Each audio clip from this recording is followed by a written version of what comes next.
Well, it's interesting because we've been these last few years through a pandemic, and then we've had the wildfires. I'm based in the East Coast, and I'd never had my life directly impacted by the wildfires. When I come out here occasionally, I've experienced that. But for the first time, last summer, maybe it was the summer before, it really started impacting us in a way that made it much more real. The impact of these wildfires, And we apologize for that. well, yeah, it was Canadian wildfires, but the other side of Canada, I guess. The environment around our buildings is changing, and how we use buildings is changing as well.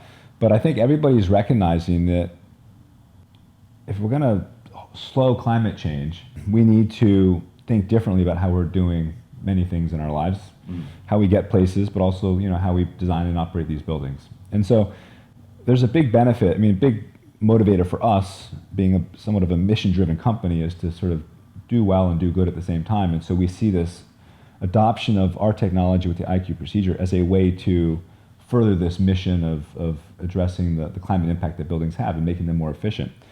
But there are also many more, I guess, immediate benefits that many people care a lot about as well, which is we're saving money.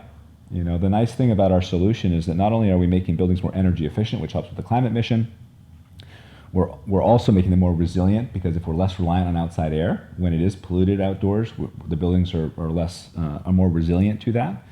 But what we actually talk the most about is we're just saving money because we're optimizing systems. If you can reduce the outside air requirement by more efficiently cleaning the indoor air, a benefit of reducing the outside air is you can then take a big HVAC system and make it a little bit smaller. Smaller systems are usually not only more efficient than bigger systems, but also they cost less. And so in many cases, really what we lead with is we're just going to save you money on the first cost of your new equipment. We're going to help reduce your operating costs because you're going to use less energy, conditioning less outside air. And so that's the beauty of it, is there isn't a green premium here, right? We want to help make buildings more efficient. We want to do our part to support the climate change mission, but at the same time, we can do it by saving people money and reducing their operating expenses.